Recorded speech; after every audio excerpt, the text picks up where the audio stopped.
Today, I'm in Scotland to discuss one of its most iconic landmarks, Edinburgh Castle. This castle is hard to miss, as it sits in the middle of the city, perched on a 150-meter-tall volcano that erupted nearly 350 million years ago. The craggy rocks and glistening walls of Edinburgh Castle make it a must-see for any tourist coming to Scotland, which many people choose to do as it receives nearly 2 million visitors every single year. Admittedly, I don't like touristy places whenever I travel. I tend to avoid them because I don't like being perceived as a tourist. I really like to learn the stories of places, and then that's what I'm really doing here with this channel now, is sharing these stories with you. But when it comes to things such as Edinburgh Castle, it's almost impossible not to be in awe of it. No matter where you are in this city, you can basically see this castle in the distance looming over you like a beacon of a much older world.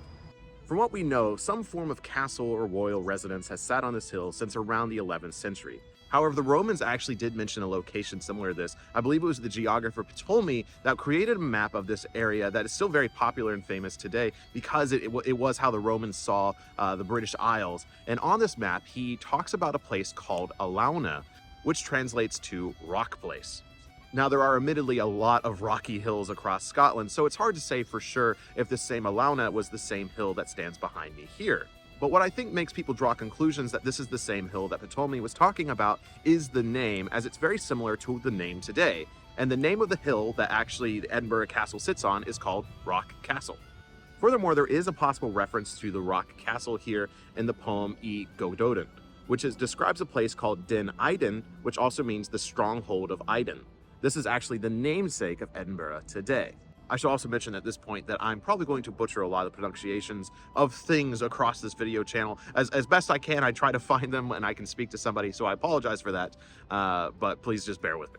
Now, the actual poem of goodle Odin, or Why goodle Odin, is very long, and I'll put a link down below in the description if you want to check it out yourself. I actually really enjoyed this poem, and again, this is one of the things that if I didn't do research into the castle, I would have never actually found this poem, and it's really intriguing because it's very similar to the hero poems that come from Scandinavia, because it's simply a story of a bunch of heroes that do great things and die, and the lives that they live. So I do want to read a small excerpt to you because I found it quite enjoyable and I hope you enjoyed as well. Now, this isn't the excerpt that mentions Edinburgh Castle or Rock Castle or Den Iden. It's just simply a section that I really enjoyed and I hope you enjoy as well. Am I a man, a youth in years, of boisterous valor, swift long-maned steeds under the high of handsome youth, quicker to a field of blood than to a wedding, quicker to the raven's feast than to a burial. Beloved friend was Yawain. It is wrong that he is beneath the cairn. It is a sad wonder to me in what land Maro's only son was slain.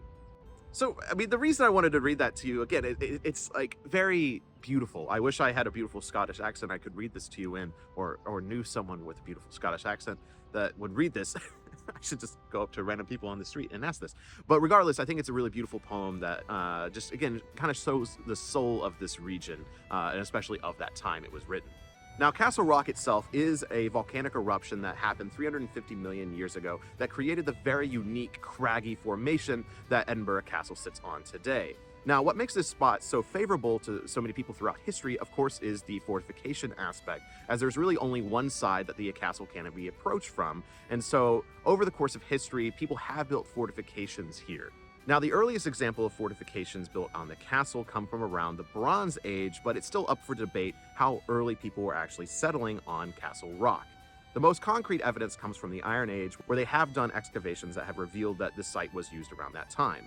Now, even though Castle Rock has been used for fortifications possibly for thousands of years, it has not really been used for a place of settlement simply because it's very hard to live up there. There's no sustainable water supply. It's a lot of work to climb it every single day. And so typically the villages around here all started in the valleys around the rivers and the lochs that exist in this area. And of course, this is just going to be much better for farming and survival in general. Now, that has not stopped this site from being a very prominent piece throughout history. In fact, as long as this castle has existed up here, or some form of a castle, there have been a recorded 25 different castle sieges on this rock itself. And to someone that used to really love medieval history and still does love medieval history and medieval combat, the idea of where I'm standing right now, that there was 25 castle sieges at one point throughout Scotland's history, is really fascinating to me. And there's just countless stories that I can't share in one video about things that happened here at this castle throughout the history of Scotland. Now, one story I actually do want to share with you is the story of the Black dinner, because this is one of the inspirations behind Game of Thrones. And so I found it really fascinating as the history of this place, even though it's not necessarily pagan in origin, is really fascinating.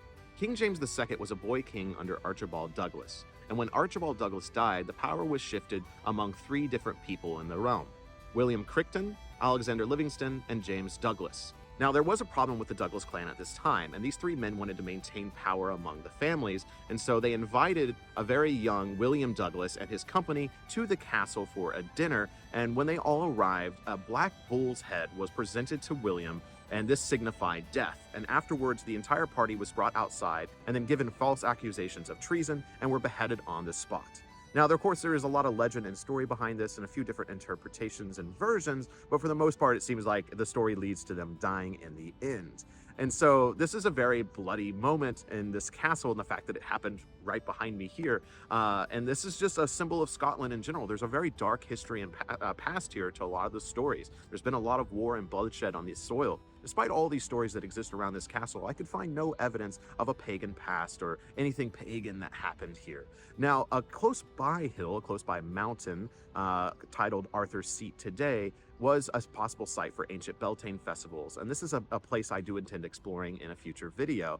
And so there were ancient celebrations of pagan deities and festivals that happened not too far away from here, but it appears that Edinburgh Castle and Castle Rock have purely been places of royalty, but also of military prowess. So if there's no pagan past to Castle Rock or Edinburgh Castle, why did I talk about this? Why did I make this video for you?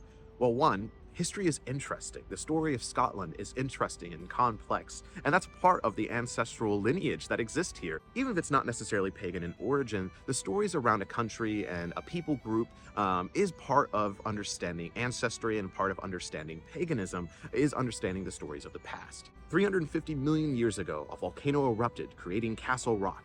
4,000 years ago, the ancestors of Scotland recognized the importance of this place, and what followed is hundreds of years of legend, myth, and history. Edinburgh Castle may be the most visited place in Scotland, but it deserves this accolade as being a symbol of the complexity of Scotland's history.